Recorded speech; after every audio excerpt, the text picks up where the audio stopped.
A very good morning, students.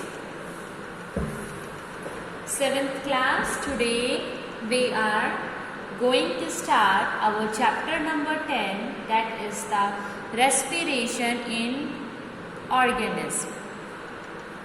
So today we will start chapter number 10, that is the respiration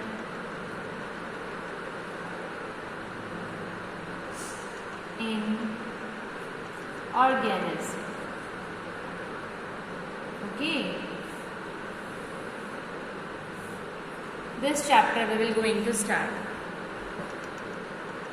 So before starting this chapter, I want to ask you few questions. जब आप बहुत speedly run करते हो, बहुत तेज भागते हो, तो आप रुकने के बाद बहुत जोर जोर से सांस लेने लग जाते हो ना. That is known as the respiration, breathing, सांस लेना. सो इस चैप्टर के अंदर हम आज यही पढ़ेंगे कि एक्चुअली में सांस क्यों लेते हैं, रेस्पायर क्यों करते हैं ऑर्गेनिज्म, क्या ज़रूरत है रेस्पायर करने की, रेस्पिरेशन रेट कितना होता है, कौन कितना रेस्पायर करता है कितने टाइम में. So we will continue that. Okay, now it is clear to you कि हम चैप्टर के अंदर पढ़ेंगे क्या. Fine. Now we all know that all microorganism are made up of cells. सभी माइक्रो ऑर्गेनिज्म जो हैं वो सेल से बनते हैं. चलो तो ये लाइन लिख लेते हैं हम. ऑल ऑर्गेनिज्म, चाहे वो कोई भी ऑर्गेनिज्म हो आपका, माइक्रो हो या लार्ज हो, मैक्रो हो, ऑर्गेनिज्म अगर वो लिविंग ऑर्गेनिज्म है तो वो किससे बना हुआ है, सेल से. Are made up of cells. और सेल्स क्या है, सबसे स्मॉलेस्ट यूनिट है, सबसे छोटी यूनिट. इतनी छोटी यूनिट है कि हमें इसको माइक्रोस्कोप से देखना पड़ता है. Smallest unit.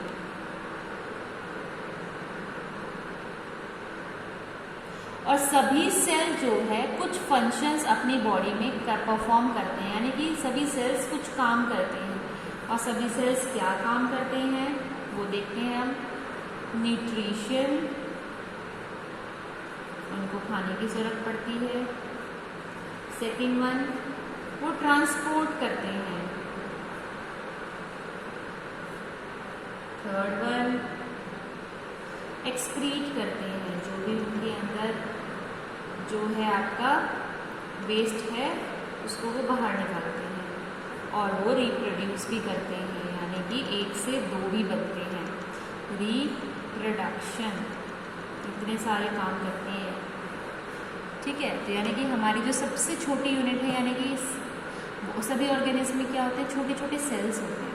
सबसे छोटी यूनिट होती है सेल्स. और एक छोटा सा सेल इतने सारे काम करता है, फंक्शंस करता है.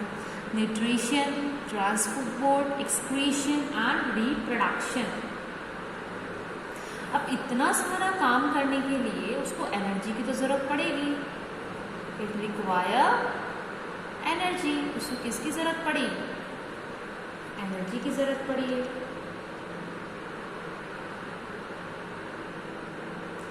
आप यकीन नहीं मानोगे, अगर आप सो भी रहे हो या आप बैठे हुए हो, कुछ काम नहीं कर रहे हो, तब भी आपकी एनर्जी रिलीज होती है.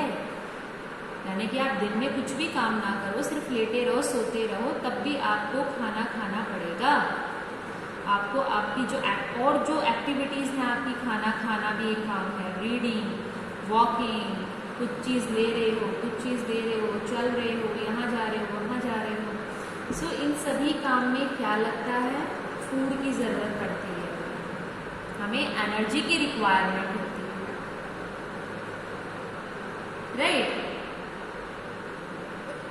सो अगर हम सांस भी ले रहे हैं बेटा, तो सांस लेने के लिए भी हमें क्या चाहिए, एनर्जी. हमें रेस्पिरेशन के during we also require energy. अगर हम सो रहे हैं तब कहाँ से एनर्जी हमारी बॉडी से निकल रही है? अब बॉडी से एनर्जी निकलेगी तभी तो हमें भूख लगती है और एनर्जी की ज़रूरत पड़ती है, क्योंकि हमारी एनर्जी निकल रही है हमारे अंदर से। तो यानी कि इस एक्सपेरिमेंट से, उस एक्टिविटी से हमें क्या पता लगा कि अगर हम सो रहे हैं तब भी हमारे अंदर से एनर्जी निकल रही है, रिलीज़ हो रही है। तो इसका मतलब जब हम रेस्पायर करते हैं, क्योंकि सोते टाइम हम क्या काम कर रहे हैं? सिर्फ सांस ही तो ले रहे हैं, रेस्पिरेशन कर रहे हैं। तो यानी कि रेस्पिरेशन क्या रिलीज़ करती है? एनर्जी, एनर्जी को बाहर निकालती है। अगर वो एनर्जी यूज़ करती है तो ऑब्वियसली जब वो एनर्जी गेन भी करेगी। तो सभी लिविंग ऑर्गेनिज्म सांस लेने के लिए भी एनर्जी कहाँ से लेते हैं? फूड से लेते हैं, खाने से लेते हैं। ठीक है, तो यहाँ पर एक बहुत इम्पॉर्टेंट पॉइंट क्या आया है, जो हमारी बॉडी के अंदर एनर्जी स्टोर हो चुकी है, स्टोर्ड एनर्जी, वो कौन यूज़ करता है? रेस्पिरेशन में यूज़ होती है। वो इसमें यूज़ होती है बेटा, रेस्पिरेशन, सांस लेने में। तो यहाँ से हमें क्या पता लगा कि रेस्पिरेशन भी कब पॉसिबल है? अगर हमें एनर्जी मिले कहाँ से? फूड से। यानी कि वी कैन रेस्पायर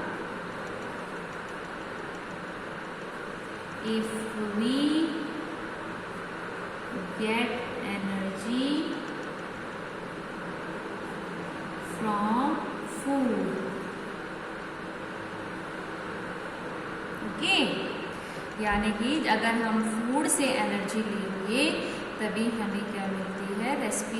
सांस लेने के लिए भी बेटा हमें एनर्जी की ज़रूरत पड़ती है। अगर हम सांस नहीं ले, अगर हमें खाना नहीं खाया तो हम सांस भी नहीं ले पाएंगे। गेटिंग मी और नॉट? तो बेसिकली जब हम सो रहे हैं तब हम खाना तो नहीं खा रहे हैं, राइट? लेकिन हमारी बॉडी के अंदर कुछ एनर्जी स्टोर होती है, और वही एनर्जी, स्टोर्ड एनर्जी ही हम जब सोते हैं उस टाइम पे हम रेस्पिरेशन में काम आती है, यानी कि सांस लेने में हमें काम आती है। हमें रेस्पिरेशन में सबसे पहले क्या चाहिए होता है? रेस्पिरेशन में कौन सी एनर्जी, गैस हमें चाहिए होती है? ऑक्सीजन। ये तो हमें सभी को पता है, हमें सांस लेने के लिए क्या चाहिए? ऑक्सीजन। यानी कि ब्रीथिंग,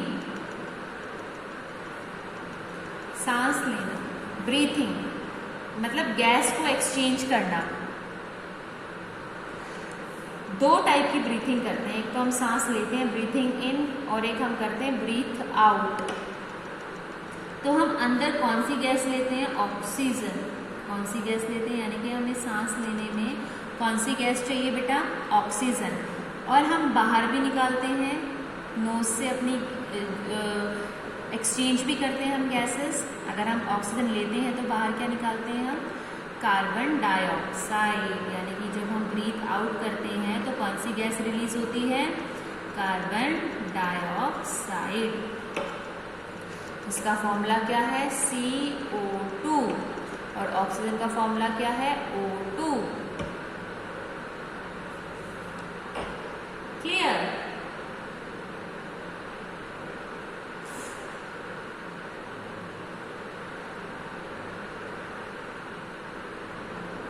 अब हम अंदर एयर लेते हैं, उसके अंदर हमें ऑक्सीजन की सप्लाई बहुत अच्छी मिल जाती है।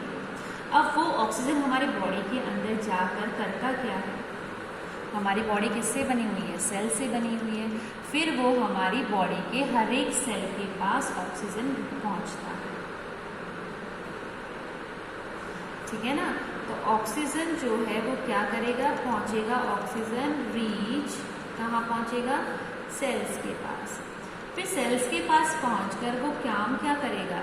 जो हमने खाना खाया है, फूड खाया है, उसको क्या करेगा? केमिकल सब्सटेंसेस में तोड़ देगा, यानी कि उसको डाइजेस्ट करने में हेल्प करेगा। Breaks up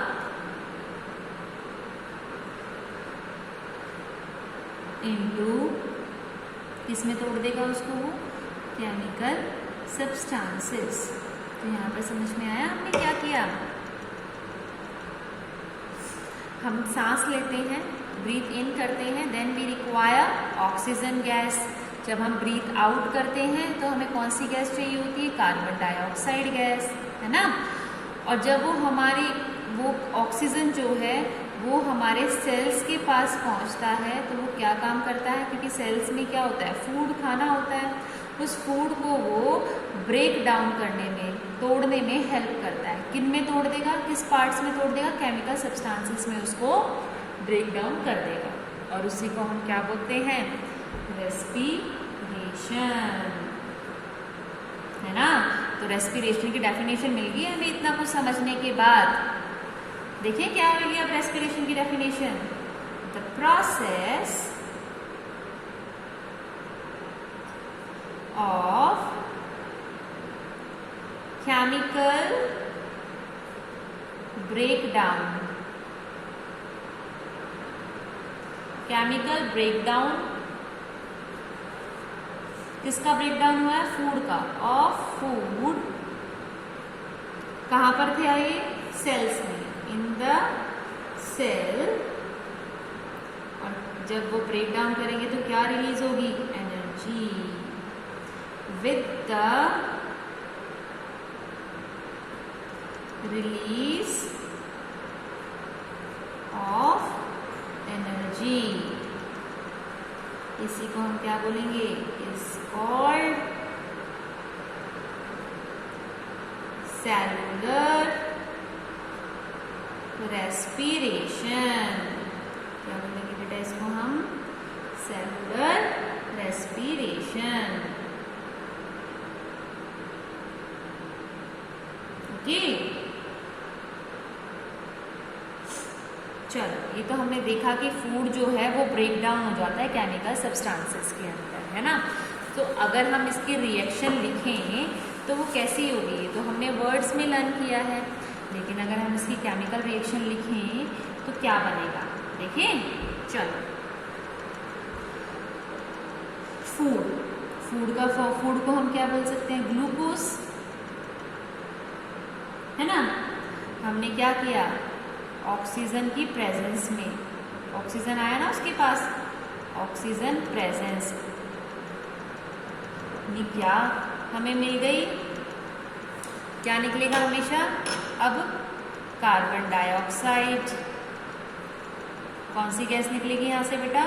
carbon dioxide. Energy भी निकलेगी, और वाटर। तो बेसिकली ये क्या हो गई हमारे पास? Chemical reaction. किसकी? Cellular respiration. अब इसके डेप्थ में जाने से पहले मैं आपको यहाँ पर बताऊंगी कि सेलुलर रेस्पिरेशन बेटा 2 टाइप्स की होती है। एक aerobic respiration and the second one is the anaerobic respiration. तो अब हमारा जो नेक्स्ट पार्ट होगा वो यही होगा कि सेलुलर रेस्पिरेशन 2 टाइप्स के होते हैं, aerobic respiration and anaerobic respiration, right.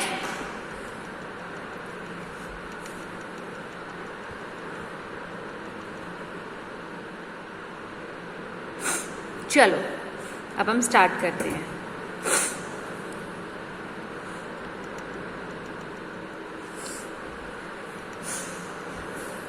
तो 2 टाइप्स के रेस्पिरेशंस होते हैं हमारे पास। चलो यहाँ पर मैं लिख देती हूँ, सेलुलर रेस्पिरेशन 2 टाइप्स के होते हैं। The first one is the aerobic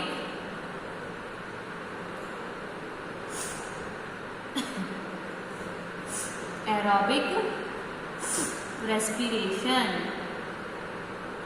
and the second one is the anaerobic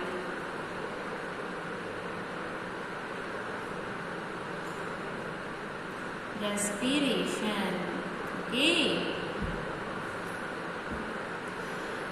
aerobic respiration का मतलब होता है बेटा, रेस्पिरेशन जो होगा वो प्रेजेंस में होगा ऑक्सीजन के, यानी कि जो फूड ब्रेक डाउन होगा केमिकल सब्सटेंसेस के अंदर वो किसकी प्रेजेंस में होगा? ऑक्सीजन की प्रेजेंस में होगा, यानी कि ऑक्सीजन उसमें होगा, ऑक्सीजन प्रेजेंट होगा उसके अंदर।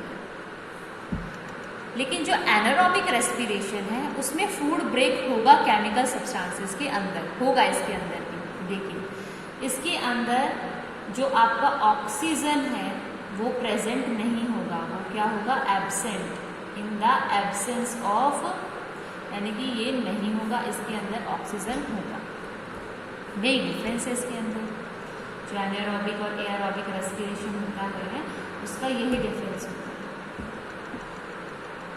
ठीक है बेटा। सो अगर मैं अब एनारोबिक रेस्पिरेशन की केमिकल रिएक्शन लिखूं, क्या पहले हमारा क्या था, ग्लूकोज, ग्लूकोज मतलब फूड, और उसका केमिकल फॉर्मूला क्या होता है, C6H12O6। मैंने क्या बोला, ऑक्सीजन की प्रेजेंस में होना चाहिए, तो मैंने यहाँ लिख दिया ऑक्सीजन। फिर वो ब्रेक डाउन हो जाएगा किसके अंदर, कार्बन डाइऑक्साइड, और कार्बन डाइऑक्साइड का फॉर्मूला था CO2, और क्या निकलेगा यहाँ से, वाटर, वाटर का फॉर्मूला क्या था, H2O, और हमें क्या मिलेगी, एनर्जी, और क्या रिलीज होगी यहाँ से, एनर्जी, एनर्जी भी यहाँ से निकलेगी, क्योंकि इतना सारा काम किया तो एनर्जी भी निकलेगी। ये मेरी केमिकल रिएक्शन है किसकी, एरोबिक रेस्पिरेशन की। ठीक है, अभी हम एनारोबिक रेस्पिरेशन की केमिकल रिएक्शन देखेंगे, जो कि क्या है, इसके अंदर भी फूड होगा C6H12O6, लेकिन इसके अंदर ऑक्सीजन नहीं होगा, तो मैं यहाँ पर ऑक्सीजन नहीं लिखूंगी। तो यहाँ पर क्या बनेगा, यहाँ पर भी बेटा वाटर बनता है और एनर्जी निकलती है, लेकिन यहाँ पर कार्बन डाइऑक्साइड गैस नहीं निकलती, उसकी जगह यहाँ पर निकलता है बेटा इथाइल एल्कोहल, जिसका फॉर्मूला होता है C2H5OH। इसको हम क्या बोलते हैं, इथाइल एल्कोहल।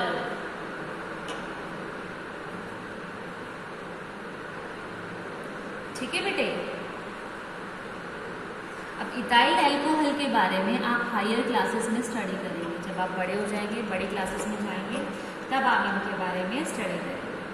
अब आपने बोला कि मैम ये तो मुझे समझ में आ गया, हमारी बॉडी के अंदर जो है एरोबिक रेस्पिरेशन होती है क्योंकि हम ऑक्सीजन लेते हैं। ऐसा कौन सा ऑर्गेनिज्म है जो ऑक्सीजन नहीं लेता, यहाँ पर एक क्वेश्चन तो आता है ना बेटा, आपके माइंड में भी आया होगा, है ना। हमारे पेट के अंदर हमारा जो स्मॉल इंटेस्टाइन होता है उसके अंदर बहुत सारे बैक्टीरियाज होते हैं। Small intestine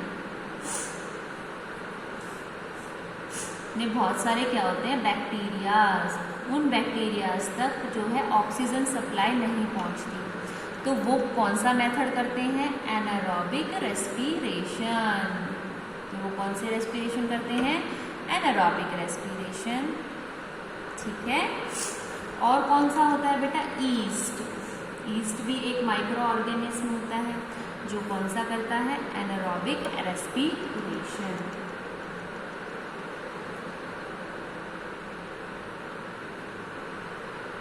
okay okay fine. आपने देखा होगा जब हम बहुत ज़्यादा काम करने लग जाते हैं, बहुत रनिंग कर रहे हैं या बहुत फिजिकल एक्सरसाइज कर रहे हैं, भाग भाग कर, जब हम कहते हैं ना कि हम सांस लेना भी भूल गए, इतना ज़्यादा काम कर रहे हैं, तो जब हम इतना ज़्यादा काम करते हैं तो एक थोड़े टाइम के लिए हमारी बॉडी के अंदर भी एनारोबिक रेस्पिरेशन हो जाती है।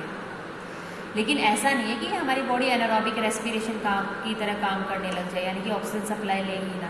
एक पर्टिकुलर सेकंड्स के लिए, कुछ सेकंड्स के लिए हमारी मस्कुलर जो कैविटी है उसके अंदर कौन सी रेस्पिरेशन स्टार्ट हो जाती है, एनारोबिक रेस्पिरेशन। क्यों?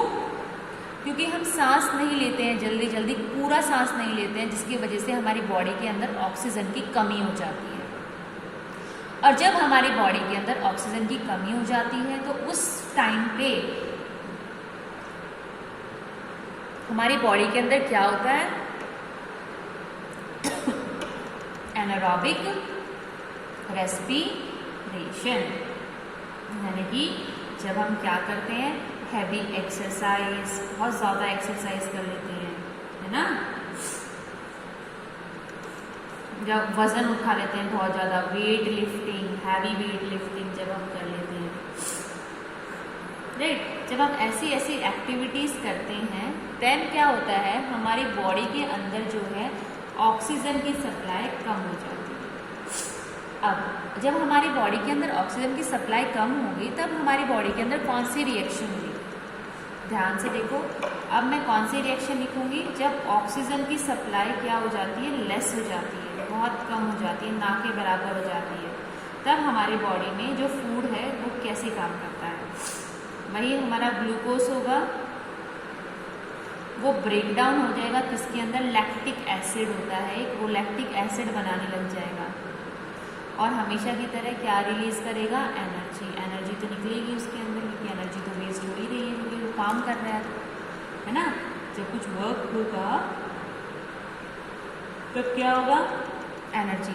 तब आपने देखा आपकी मसल्स के अंदर जो है क्रम्प आ जाता है, आपको एकदम, जब आप भागते हो, स्पेशली जब आप रनिंग होती है, जब वो एक्टिव होती है ना, हमारी रेसेस होती हैं, जब स्पोर्ट्स डे पे रेसेस होते हैं, तो भागते भागते बहुत ज़ोर से हमारे मसल्स के अंदर पेन होने लग जाता है, दर्द होता है, क्रम्प, उसको हम क्या बोलते हैं, क्रम्प। वो क्रम्प बेसिकली वो दर्द क्यों हुआ, क्योंकि हम उस टाइम पे हमारी बॉडी के अंदर ऑक्सीजन की सप्लाई कम हो जाती है, और क्या बनने लग जाता है, लैक्टिक एसिड, उसकी वजह से हमें क्या होता है, पेन होता है, दर्द होता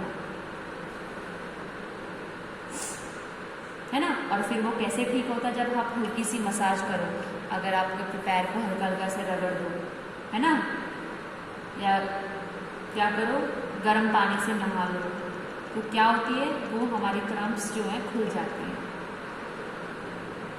बेसिकली आपने जो मसाज की, ऐसे ऐसे करके मसाज की, वो मसाज ने क्या किया, उस मसाज ने आपकी ब्लड की सर्कुलेशन को बढ़ा दिया, जिसको बढ़ाने की वजह से आपने फिर जल्दी जल्दी सांस लेना स्टार्ट कर दिया, और इसकी वजह से क्या हुआ, ऑक्सीजन की सप्लाई जो है वो बढ़ गई आपकी बॉडी के अंदर, राइट। और फिर वो जो लैक्टिक एसिड है वो कन्वर्ट हो गया किसके अंदर, कार्बन डाइऑक्साइड के अंदर और वाटर। आपने इतना काम किया, आप गर्म पानी में नहाए, आपने मसाज किया, क्यों किया, ताकि वो जो लैक्टिक एसिड है वो अब कन्वर्ट हो गया किसके अंदर, कार्बन डाइऑक्साइड के अंदर और वाटर के अंदर। तो आज हमने बहुत सारी केमिकल प्रॉपर्टीज़ पढ़ ली हैं किसकी, सेलुलर रेस्पिरेशन की, जो हमारा चैप्टर का नेम है, that is the respiration in organism. तो देखा कितने टाइप की रेस्पिरेशन करते हैं, सांस लेने में तो कुछ टाइम लगता ही नहीं है, लेकिन देखो कितने सारे प्रोसेसेस होते हैं उसके अंदर, राइट। अब ये प्रोसेसेस जो हैं बेटे, ये आपको हेल्प करेंगे, यही साइंस है, यही चेंजेस हैं जो आपको नज़र नहीं आते, लेकिन अगर आप इनको पढ़ोगे, समझोगे, तो आपको ये बहुत अच्छी तरह से समझ में आ जाएंगे। ठीक है बेटा, तो ये हमने क्या कर चुके हैं, हम aerobic respiration, anaerobic respiration, aerobic respiration की केमिकल रिएक्शन, एनारोबिक रेस्पिरेशन की केमिकल रिएक्शन, फिर एनारोबिक रेस्पिरेशन की कुछ एग्जाम्पल्स, और फिर हमने किया हमारी बॉडी के अंदर भी ऑक्सीजन की अगर कमी हो जाती है तब कौन सी रिएक्शन होती है, जब हमारी बॉडी डेफिशिएंट हो जाती है ऑक्सीजन सप्लाई के अंदर, तब क्या होता है। ओके, सो सांस लेना मीन्स ब्रीथिंग। अब तक हम रेस्पिरेशन पढ़ रहे थे, है ना। रेस्पिरेशन मतलब कंप्लीट प्रोसेस हुआ, जिसके अंदर हमने ऑक्सीजन लिया, फिर उसने फूड के साथ रिएक्शन की, है ना, केमिकल सब्सटेंसेस में उसने ब्रेक डाउन किया, राइट, है ना, और फिर जो है कार्बन डाइऑक्साइड को रिलीज कर दिया, वाटर को रिलीज कर दिया, और एनर्जी को रिलीज कर दिया। ये इतना सारा काम को, इतना सारा जो प्रोसेस हुआ है, that is known as the respiration. अब हम एक ब्रीथिंग वर्ड भी बोलते हैं, तो क्वेश्चन यहाँ पे अराइज होता है कि मैम हम ब्रीथिंग कब बोलें और रेस्पिरेशन कब बोलें, आपको खुद ही समझ में आ जाएगा। मैं पहले ब्रीथिंग की जो है डेफिनेशन लिख देती हूँ, आप अपने आप ही डिफरेंस बता दोगे उसका। breathing is defined as breathing is defined as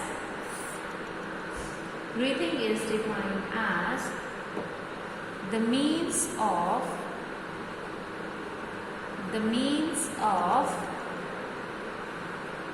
taking air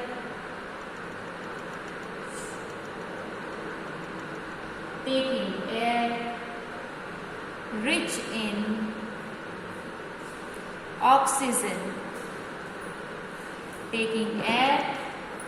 in oxygen, and giving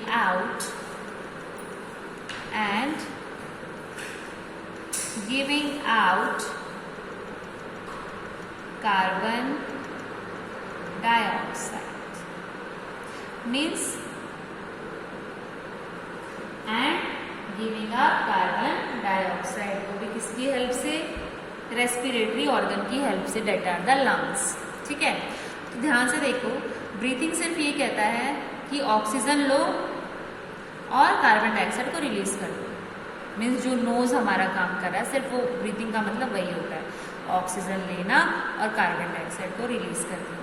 लेकिन रेस्पिरेशन क्या होता है? ऑक्सीजन को लेना, फूड को केमिकल सब्सटेंसेस में ब्रेक डाउन करना, कार्बन डाइऑक्साइड को रिलीज करना, वाटर को रिलीज करना एंड एनर्जी को रिलीज करना। तो समझ में आया? तो सेलुलर रेस्पिरेशन और ब्रीथिंग के अंदर क्या क्या डिफरेंस है? क्लियर? अब यहाँ पर मैं 2 वर्ड्स और आपको बताऊंगी। जब हम ऑक्सीजन को लेते हैं तो हम उसको बोलते हैं बेटा इनहेलेशन। ब्रीथिंग को अगर हम ऑक्सीजन को अंदर ले रहे हैं, वो प्रोसेस होता है इनहेलेशन, जिसको हम ऑक्सीजन को अंदर लेते हैं। जब हम कार्बन डाइऑक्साइड को रिलीज करते हैं तो उसको बोलते हैं एक्सहेलेशन। क्लियर?